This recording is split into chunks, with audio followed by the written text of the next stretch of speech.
This is Hamish Walters on behalf of Newsnuggets, Meth, Istanbul and Barnes Primary London, interviewing Gareth Bayley, Britain's special representative to Syria. What is your job exactly? my job is the UK special representative for Syria, which means that I work for peace in Syria in a way that works for Britain. That's the simple answer. Okay. How did you get this job? I applied for it. There was an advert in the Foreign Office, and it was one of many jobs to apply for, and I was lucky enough to get it. It's a job that's from the Foreign Office, so it's not something that you can apply for straight off the street. But the way to get these kinds of jobs is to join the diplomatic service, and one day you get to have jobs like this one. Okay. How did the war in Syria start? That's a huge question. It started, if I can go back a wee bit, it started back in Syria's formation, really. So Syria's never been a stable country. When it was formed and got its independence, it soon was subject to lots of coups and dictatorships. It was never completely stable. As time passed, the Ba'ath Party came along, and Mr. Assad, his father, Hafiz al-Assad, took control of the country and made sure to have some sort of stability, but that stability came at a price. And the Assads denied all freedoms to people and made sure the country was run on their terms. After a while, the Assads made some reforms, and the reforms they made were economic ones, and that actually created inequality in the country. So people found themselves getting poorer while the Assads and their clique around them got richer. And then eventually, some years before the war, came a drought, and farmers were finding themselves starving and unable to have livelihoods. So the pressure built and built and built, and in 2011 Syrians came out in the streets and said that they wanted their freedoms. And the war itself started on a day in March 2011 when some teenagers who were writing graffiti against Bashar al-Assad, basically, where they were rounded up and they were tortured by the security services. And the way that they were tortured caused people to rise up truly against the oppressive rule of the Assad regime. And we've had now 6 years of the war since that day.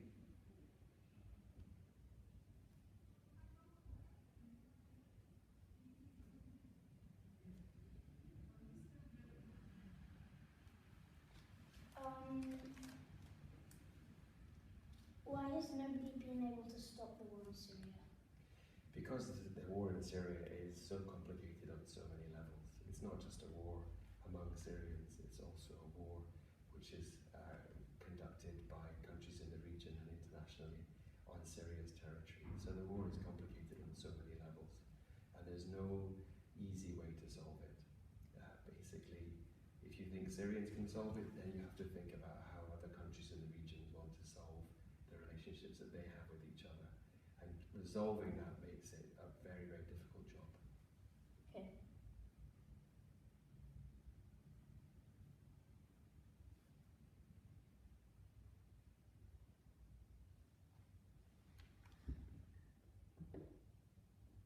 What is the role of Turkey, Russia and Iran in the negotiations? Well, Turkey and Iran, of course, are very important in this region, and Russia has its forces also in Syria. So together, a short while ago now, just over 2 months, they decided that they would try to establish a ceasefire in Syria. And they've been working on that ceasefire since then in the town of Astana in Kazakhstan, which has been hosting this ceasefire discussion. So that basically these three countries have taken it upon themselves to try to reduce the violence in the country and hopefully improve the chances for a return to peace negotiations, which would ultimately end the war. But didn't Russia, when there's a point where the world could have stopped Bashar al-Assad, instead of taking that chance, when Barack Obama said that Bashar al-Assad had crossed a red line, and then people did nothing, how come after that, when Russia realized that they could do what they want and no one would fight against them, why then how come Russia is now trying to stop the war when they joined the war? So yeah, there's quite many questions in there. I think the point is that Russia has basically taken on it for itself a very big role on Syria, and it's, as you say, it's stopped any attempts to resolve the Syrian conflict in the UN Security Council, and it's used its veto now, I think 6, maybe 7 times, to stop the United Nations solving the conflict in Syria. So it's true the Russians on one hand have been basically blocking attempts at a resolution of the resolution of the Syria conflict inside the Security Council. On the other hand, it is true that they have put their forces on the ground and in the air, and therefore the international community needs to understand Russia's position and work with that position. And ultimately it becomes Russia's responsibility to make Assad come to the peace table and have peace talks and ideally a transition in Syria to a better Syria. So the Russians on the one hand have blocked peace negotiations in the UN, and on the other hand they are responsible therefore for the Assad regime, and they're responsible for making that regime negotiate.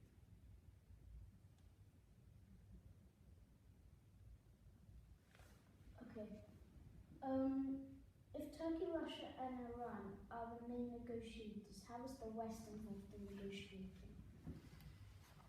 Well, so many ways. On one level, the West still stands by Syrians, civilians who need the help and assistance that can be given them, who are suffering in the middle of this war. The West also supports opposition politicians who are negotiating in Geneva this week, stands by them, gives them support. And on a third level, the West works in the Security Council to try to draw attention and describe what peace could really look like in Syria.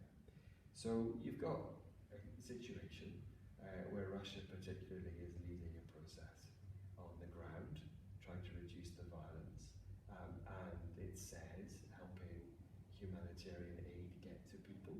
But on another level, Russia can't do this on its own. It needs the help of the international community to make peace in Syria.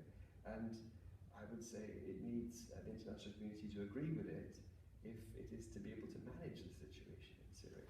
So would you say that the West isn't doing a great deal to not by peace talks, but by putting their forces in Syria? Would you say they're not doing much to stop the war or fight against Bashar al-Assad or Russia or the people who they don't support?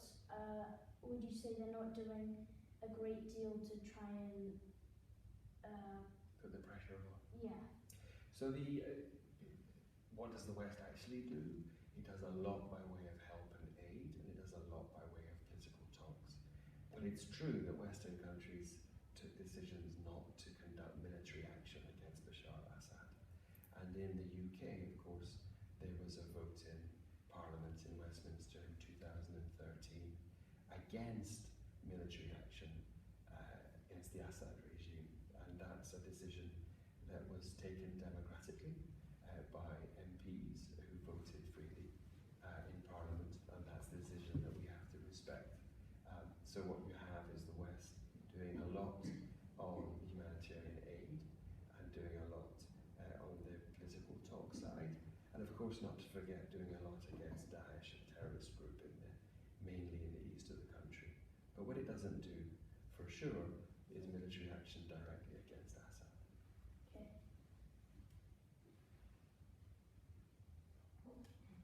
Whose side are you on when you negotiate in the talks? Being on the side of Syrians is the best guiding principle. It's complicated. It's a good question because every day you wonder which Syrians can be the ones that will come together and build peace in the country. So when I go into negotiations with envoys or I give advice to the government, I always think about the needs and the interests and the hopes of Syrian people, normal Syrian people. I try to imagine what they would want. I think what they would want is an end to the violence and a Syria which is governed in a way in which they can live. The other people, of course, I negotiate on behalf of are the British people, because I'm a British diplomat first and foremost, and I work for my country. And my aim there is to make sure that what we would call British interests are protected in any outcome, in any settlement for Syria. About your point where you said you think Syrians want the war to stop, I agree with you because a few weeks ago, the mum of one of my friends came into school to talk about what they do in the UN, and they showed a video of the UN helping Syrians, and one of the Syrians said that what they want most is the war to stop and to be able to live in Syria again. Exactly. So people want the war to be over. At the same time, they want change, and this is the tension, the dilemma, the eternal problem we're dealing with. Many Syrians do not want a peace deal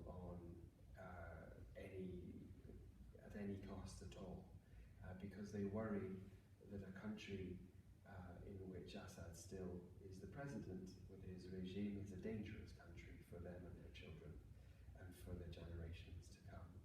So they find themselves, on the one hand, wanting the violence to end, but at the other hand, wanting there to be change in Syria, a different Syria. Because Bashar is not prepared to accept change in Syria, if that means him leaving, the war goes on and on without end so far. It's why going back to negotiations in Geneva can feel really tough, but is the only way to try to move forward on this war. Okay. How do you make sure the diplomats don't start fighting when they meet?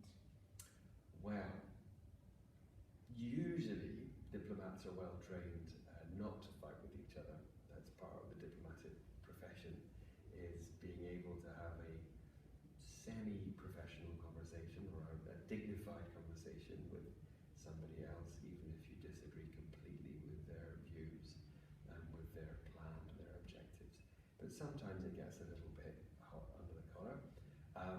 I find the people who are best at this are actually Syrians themselves, not so much the diplomats. Syrians, when they come together, like they did in Astana a few weeks ago, managed to have this very respectable conversation where they were each making statements, but neither side walked out and neither side insulted the other one, at least not too much. But in the end of the day, you do get little outbreaks of temper, and the only way to get past that is to wait, count to 10, and try and change the subject if you have to, but there's no simple ways, especially not in Syria. Okay. What security measures are in place during negotiations? Well, that can depend on the country. So in somewhere like Switzerland, where Geneva is a very safe town, you find the security arrangements are very light because the whole country is very secure. The authorities do not necessarily rely on having lots of security around the outside of the building, or vehicles, or dogs, or people, or anything like that. But if you go to other parts of the world for peacemaking, sometimes you find the authorities think, well, not so sure about the security in the country generally, maybe we should beef up the security outside the door. So I have been, I wouldn't say the country, maybe for politeness, but I've been in a country where outside the door of the Syrian opposition building was a great big tank, and it was there to protect the Syrian opposition from anybody that might want to come and attack them in their hotel. So I gently walked past the tank and made myself known to the people at the door, and I was happily very safe. Okay. Why is the Russian military base in Syria so important to Putin, which is one of the main reasons why Putin joined the war, I think, to It's, well, I would say historically, the naval port at Tartus has been very important to Russia because it's on the Mediterranean, and therefore it's what we would call a warm water port, and Russian ships can navigate in and out of the port throughout the year. So that's been important, not just because it's a warm water port, but also it's outside the Black Sea, so Russian ships do not need to pass out of the Black Sea through the Bosphorus in Istanbul, where we are now, and down towards the Mediterranean. They can just start in the Mediterranean. So that's the historical reason. The air base is a little bit different. It's not so strategically important that there be planes in a particular part of a country, because planes are, of course, by definition, very mobile. But I think in the modern day, maybe neither of these, the airbase or the port, are as important as they might have been historically. Nowadays, there's something about Russia wanting to show that it has got influence and a position in the Middle East. And historically, Syria and Russia have been very close, or should I say, the Syrian regime and the Russian government have been very close indeed, especially through the Assads. Okay. Why are most countries and organizations like the West or like NATO so afraid of helping to stop the war and putting their troops on the ground and their forces in Syria? I don't think it's necessarily a question of being afraid or not. I think NATO is a very brave alliance, and it's very well equipped and very well resourced. But it's a question that comes back again to what we were talking about earlier, which is the democratic discussion that we have in NATO countries about what is the best option in any particular conflict. So you see different responses throughout modern history to conflict or state failure, for example, in Afghanistan and in Iraq and in Libya, where there were military interventions by Western NATO countries. And in Syria that changed, for sure. Votes and decisions were taken, and the decision was that we would apply pressure where we could in different ways. So it's a shift, but it's a shift based on decisions by electorates and by peoples through their MPs saying this is how they want the government and the armed forces of a country to behave in any particular conflict. Okay.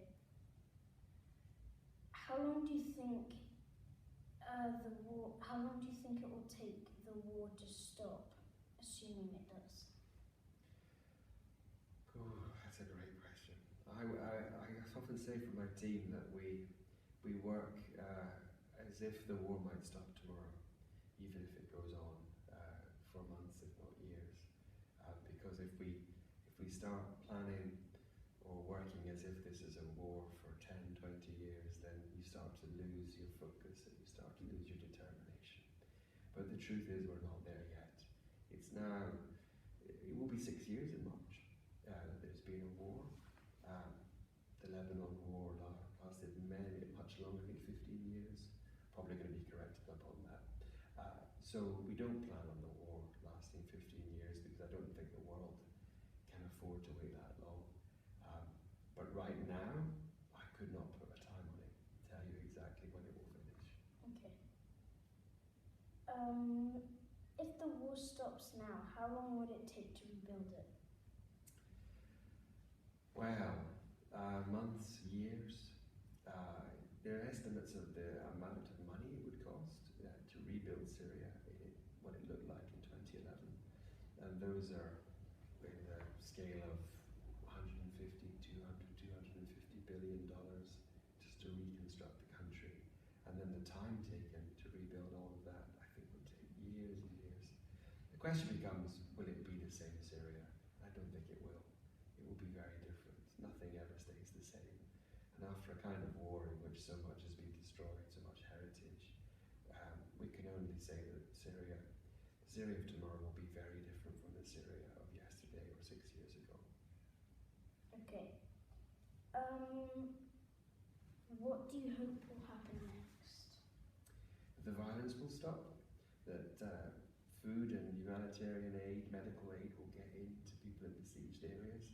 There are about, let's say, 600, 700,000 people in besieged areas around Syria today.